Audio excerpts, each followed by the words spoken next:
बुद्धि का चमत्कार। अनमना सा सुंदर उनकी बातें सुनने लगा। एक दूसरे से कह रहा था, कुछ भी कह भाई रामवीर, तू है बड़ा नसीब वाला।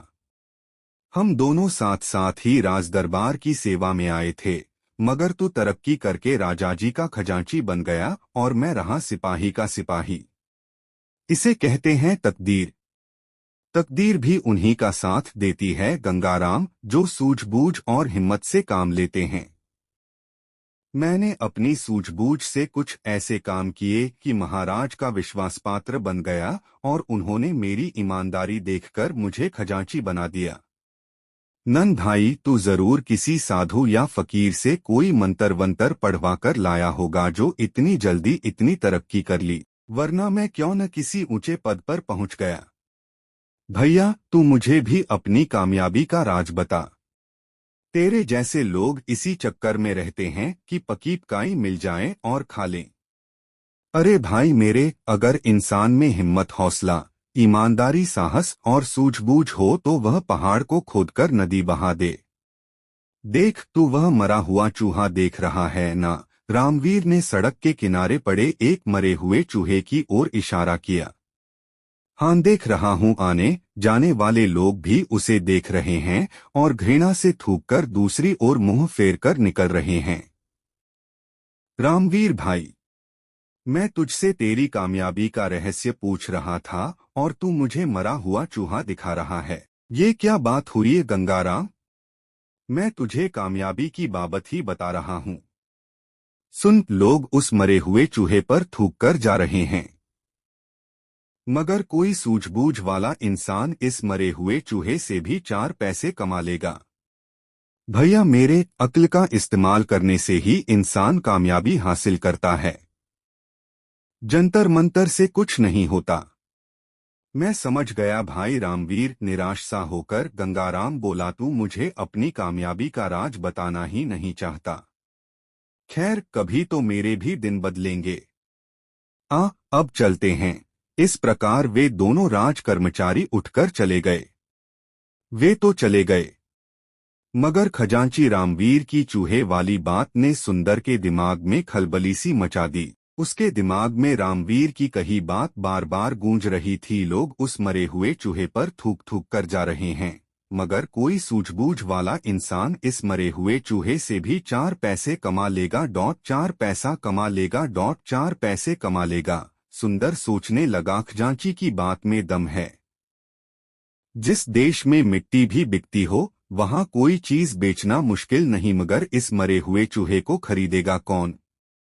कैसे कमाएगा कोई इससे 4 पैसे? चूहे को घूरते हुए सुंदर यही सोच रहा था, लेकिन उसकी समझ में नहीं आ रहा था।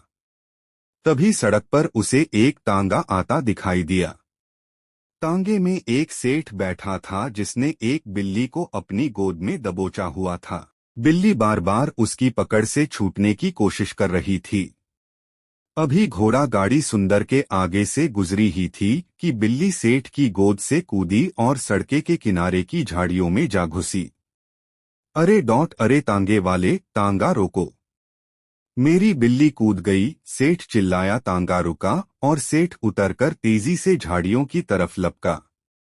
अरे भाई तांगे वाले, देखो, मेरी बिल्ली उन झाड़ियों में जा घुसी है, उसे पकड़ने में मेरी मदद करो। सेठ झाड़ियों के पास जाकर बिल्ली को बुलाने लगा। पूसी आओ। इसी बीच तांगे वाला और सुंदर सहित कुछ अन्य लोग भी वहां जमा हो गए थे। अरे भाई, मैं किसी खास प्रयोजन से इस बिल्ली को खरीद कर लाया हूं, कोई इसे बाहर निकालने में सहायता करो। सेठ बेताब होकर एकत्रित हो गए लोगों से गुहार कर रहा था, जबकि झाड़ियों में घुसी बिल्ली पंजे झाड़ झाड़ कर गुर्रा रही थी। देख नहीं रहे हो सेठ जी की बिल्ली किस प्रकार गुर्रा रही है? एक व्यक्ति बोला। हाथ आगे बढ़ाते ही झपट पड़ेगी। यह सब देखकर सुंदर के मस्तिष्क में राजा के खजांची की बात गूंज गई। कोई सूझबूझ वाला इंसान इस मरे हुए चूहे से भी 4 पैसे कमा लेगा। सुंदर के मस्तिष्क में धमाका सा हुआ और तुरंत उसके मस्तिष्क में एक युक्ति आ गई। वह सेठ से बोला, सेठ जी, अगर मैं आपकी बिल्ली को काबू करके दूं तो आप मुझे क्या देंगे? आए सेठ जी ने तुरंत सुंदर की ओर देखा और बोला, भाई, तू मेरी बिल्ली को काबू करके देगा तो मैं तुझे चांदी का एक सिक्का दूंगा। चांदी का सिक्का। सुंदर के मुंह में पानी भर आया। ठीक है, आप यहीं रुकिए, मैं अभी आपकी बिल्ली काबू करके आपको देता हूँ, कहकर सुंदर दौड़ा दौड़ा उसी दिशा में गया जिधर मरा हुआ चूहा पड़ा था। वाह बेटा सुंदर, बन गया काम। उस खजांची ने ठीक ही कहा था कि यदि सूझबूझ से काम लिया जाए तो इस मरे हुए चूहे से भी 4 पैसे कमाए जा सकते हैं।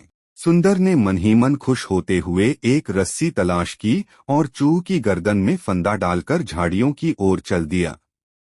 हटो तो सब पीछे हटो। भीड़ को एक ओर हटाता हुआ सुंदर बोला, बिल्ली अभी बाहर आती है।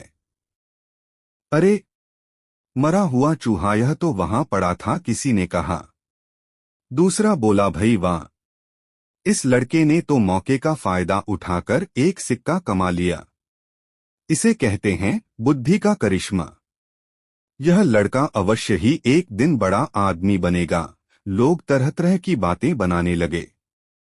सुंदर झाड़ियों के करीब बैठ गया और रस्सी से बंधे चूहे को बिल्ली के सामने लहराने लगा। मोटे चूहे को देखकर बिल्ली के मुंह में पानी भर आया। एक नजर उसने मैत्री भाव से सुंदर की ओर देखा, फिर दुम हिलाती हुई धीरे धीरे सुंदर के करीब आने लगी। सभी लोग उत्सुकता से यह तमाशा देख रहे थे।